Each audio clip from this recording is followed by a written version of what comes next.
Hoy nos acompañan en el estudio de Primero Noticias Elio Masferrer, profesor investigador emérito de la Escuela Nacional de Antropología e Historia, y Roberto Blancarte, profesor del Colegio de México. Muchísimas gracias a los dos por estar aquí. Señores, ¿temporada alta para ustedes? Totalmente. Especialistas en temas religiosos. Totalmente. Bueno, viene el Papa. Quiero ir un poquito para atrás. ¿Cómo sale electo el Papa Francisco? ¿Qué sabemos de la carrera política del Papa Francisco dentro de la Iglesia Católica? Les pido que lo manejemos como una conversación. Bueno, él ya había estado en los votos de la elección anterior, en el cónclave de 2005. Cuando quedó electo Cuando Benedicto. quedó electo Ratzinger, exactamente. Al parecer, pues, se ha filtrado, se supone que no se debe saber nada, pero siempre se sabe, ¿no? Y al parecer, Bergoglio tenía un cierto número de votos que a medida que se fueron decantando, hubo un momento en que Bergoglio mismo pidió que la gente que estaba votando por él digamos, pasaran sus votos hacia Ratzinger, ¿no? De tal manera que, digamos, si fue por supuesto una sorpresa lo de 2013, no debería haberlo sido tanto en la medida que él ya había estado, digamos, entre los... Ahora, si se filtran estas cosas, tuvo que haber aparecido en la lista de los papables, ¿no? Si llegó con tantos votos en el cónclave anterior, pero pues no estaba en la lista, ¿no? No porque los medios, etcétera, estaban controladas por el lobby de Scola, del arzobispo de Milán, y entonces todos los formadores de opinión en el Vaticano hablaban de Scola y no hablaban de como que hubiera una competencia posible, pero evidentemente Bergoglio estaba haciendo lobby y trabajando muy sutilmente, porque hay un lema que dice que se llega a Roma de papa y se regresa a cardenal. Este llegó de cardenal y... Sí. Que el que entra al cónclave como papa sale como cardenal. Pero además había otro elemento, que es que pues Bergoglio tenía 76 años y entonces ya en el momento de su elección, y por lo tanto ya muchos no lo contaban como posible porque decían, no, pues ya es muy grande, ya es muy viejo para ser electo, y obviamente pues también se equivocaron, ¿no? Lo que pasa es que la Iglesia está ya curada de espanto con los pontificados largos, tipo Juan Pablo II, que ya llegó a un estado de salud muy débil, y que en definitiva entre el secretario, el portavoz y bueno, ahí la grilla que estaba atrás de él era la que tomaba las decisiones, y esto sí le produjo una crisis muy grande a la Iglesia. ¿Qué saldo deja el Papa Benedicto? El Papa Benedicto impulsó de alguna manera al cardenal Bergoglio, era uno de sus favoritos. Lo pregunto porque siendo un papa que no fue popular, no fue un papa de masas, Benedicto XVI, ¿qué tan importante fue para la Iglesia Católica y qué tanto pudo él, dado que estaba vivo, dado que había renunciado, medio manejar, medio impulsar, encaminar su sucesión hacia el Papa argentino? Bueno, no necesariamente con un solo candidato, pero ciertamente tenía un perfil en el que más de algún candidato encajaba en él. Y ciertamente Bergoglio estaba entre los que a Ratzinger no le disgustaban. En realidad parece ser que la mayor parte de los votos vinieron, por supuesto, de los cardenales latinoamericanos, pero también de los de Estados Unidos, que en algún momento se dice, en alguna cena previa, por supuesto, al cónclave, empezaron a barajar los nombres, y los propios norteamericanos fueron los que sacaron la posibilidad, miren, este parece buen candidato, y se juntaron ahí sí un buen número de votos que ciertamente apoyaron al final, ¿no? Bueno, yo tengo la idea de que Ratzinger preparó el camino para Bergoglio, y en lo personal estoy convencido que los Batilix y todos estos documentos que quemaban escandalosamente a los escándalos de la curia romana fue una jugada, si no de Ratzinger mismo, sí de su staff, para dejarlos totalmente fuera de juego. Hay una declaración... ¿Dejar a quién fuera de juego? A Scola, que era el candidato vinculado con Unión y Liberación, un movimiento de ultraderecha católico, y estaba detrás de esto, hay una declaración del obispo de Cipriani de Lima, que dice que él llegó al cónclave pensando en algún italiano, lo dice Scola, pero que le asombró el sentimiento anti-italiano, dijo, que incluso fue compartido por los italianos. O sea que esto sí está en una declaración muy interesante y una de las pocas declaraciones de un cardenal que hay sobre la dinámica del cónclave. Ahora, como era cardenal Jorge Bergoglio, ¿se imaginaron que así va a ser como papa? No, para nada, para nada. Hay aquí una especie de conversión, porque hay que decirlo abiertamente, Bergoglio no tenía tan buena fama como arzobispo de Buenos Aires.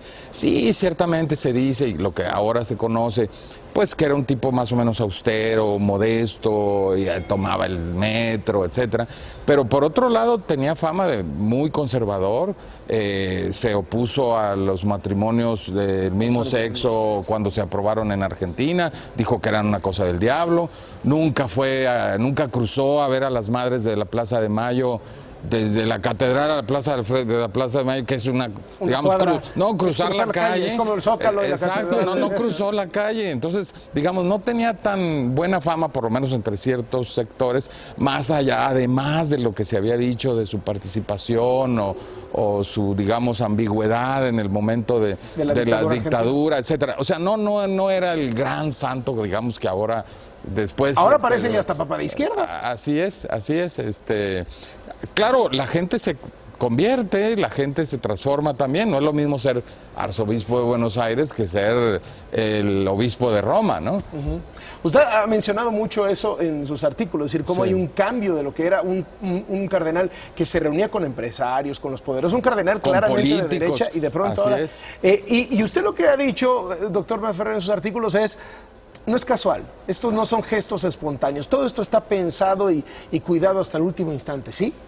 Yo creo que sí, cuando un personaje está en ese nivel no comete errores. Incluso hay una declaración de su jefe de prensa muy interesante que dice que Bergoglio tiene todo planeado con premeditación, alevosía y ventaja, y que eso de que improvisa y todo eso no, él tiene planeada la improvisación para hacer.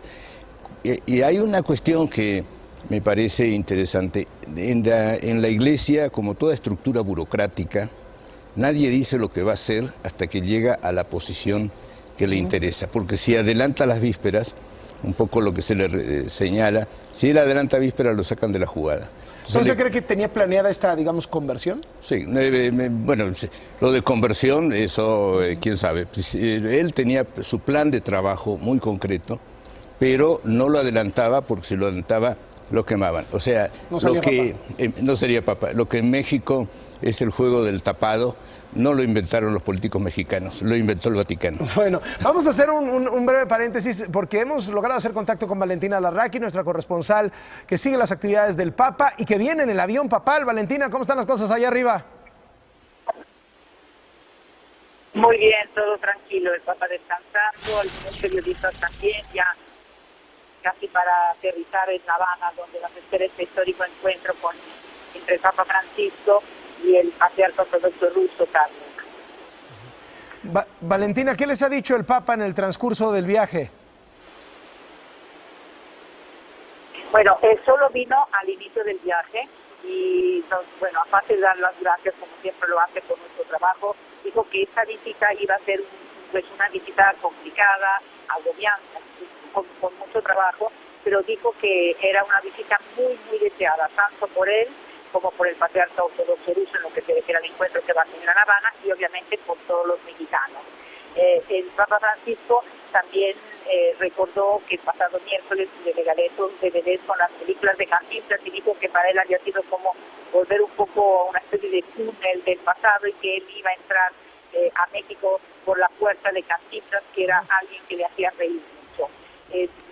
También habló de su devoción por la Virgen de Guadalupe y dijo que este encuentro con la Virgen de Guadalupe es indudablemente su deseo más íntimo, y insistió mucho sobre el misterio que representa Guadalupe. Dice que se estudia por todas partes, bajo todos los puntos de vista, también a nivel científico, y se ve que no hay ninguna explicación porque es algo que dice que es de Dios, no es algo humano. El Papa Francisco también se refirió a todo lo que va a encontrar en México.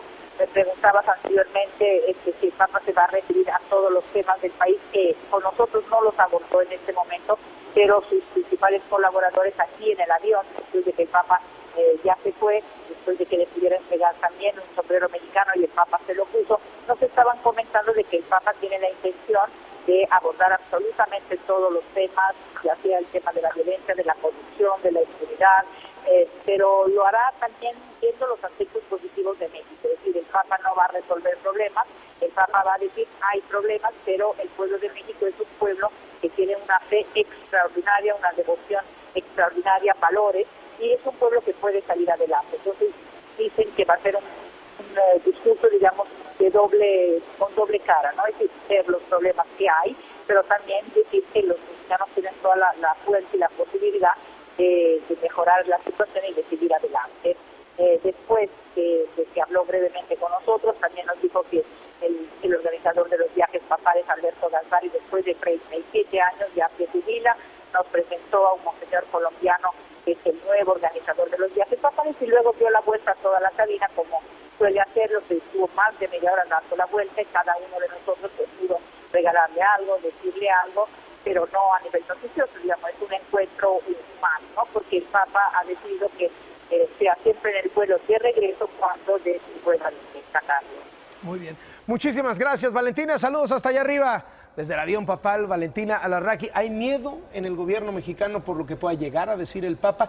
¿Qué tipo de discursos esperan del Papa Francisco cuando ha hablado de Ayotzinapa, ha hablado de la mexicanización de Argentina por los temas de violencia, ha hablado de la corrupción, escoge, pues no precisamente una ruta turística, ¿no? Sino claro, escoge las ciudades que han sido de alguna manera emblema de problemas que han sido la imagen de México en el extranjero? ¿Qué esperan del discurso del Papa?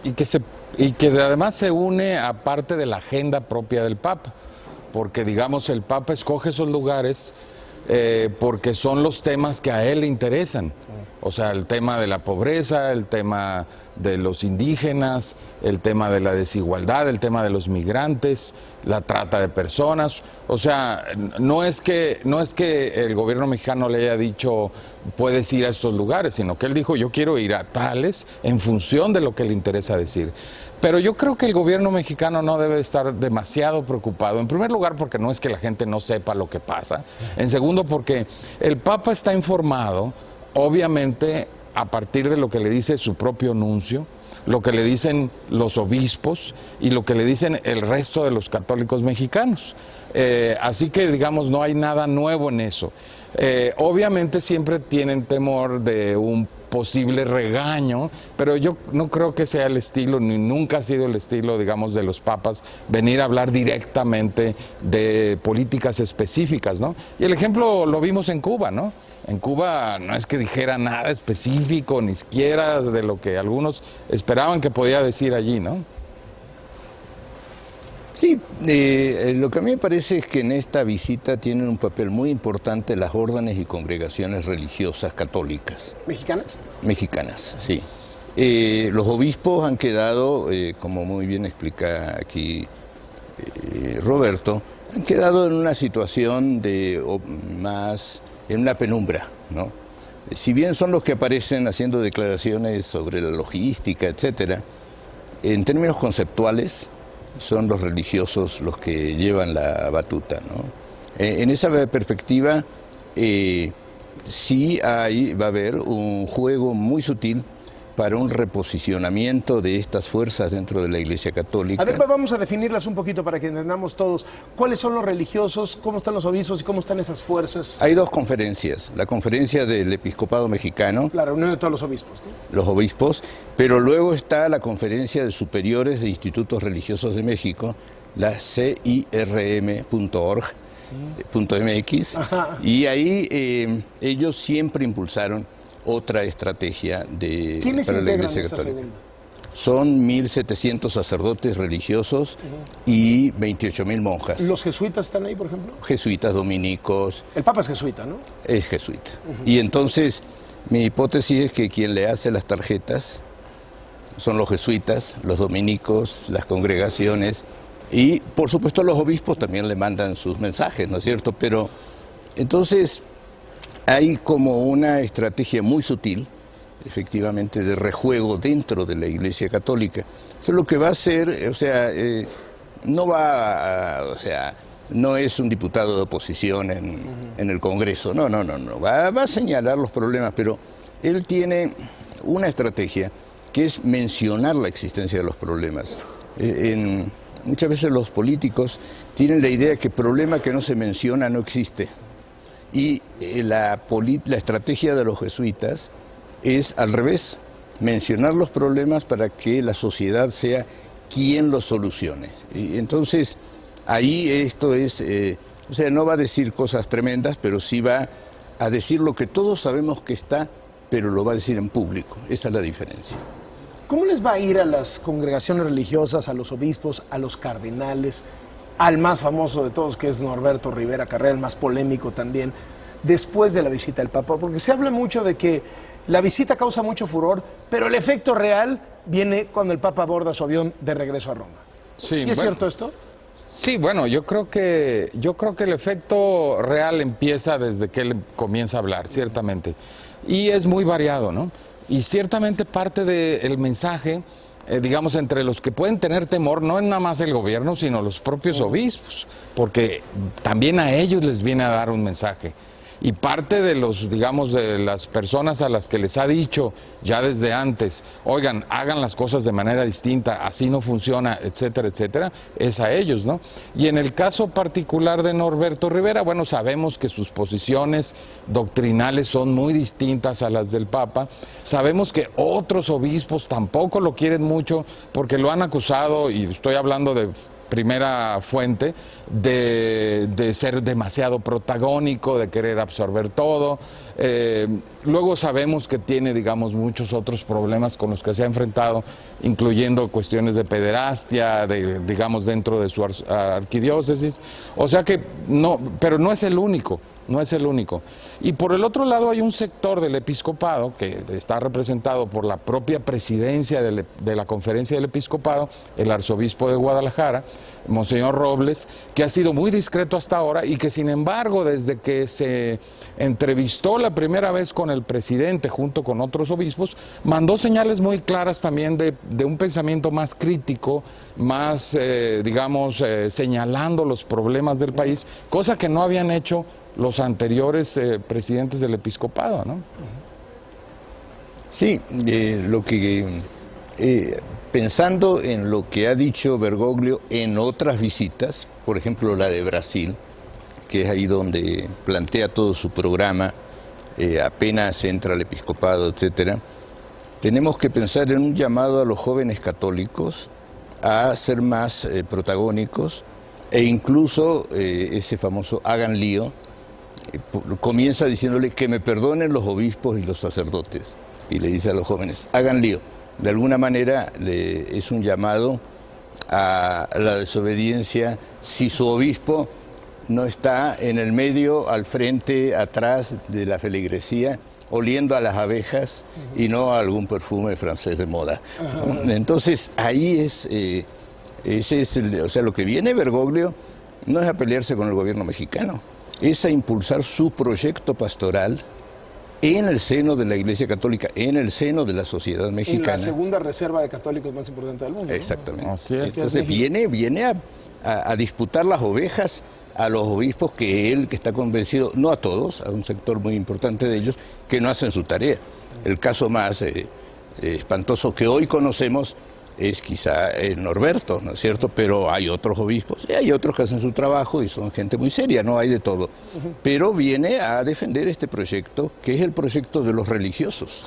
¿Creen que lo va a recibir más gente? ¿Le va a romper el récord de rating a Juan Pablo II? No, difícilmente, porque aquellas visitas, sobre todo la del 79 o la del 90, que fue muy larga, fue de una semana completa y a muchísimos lugares, es difícil romper ese número, y además el entusiasmo ya no es el mismo, la sociedad ya no es la misma, ni siquiera el número de católicos es el mismo, porque eso es otra cosa que se ha olvidado.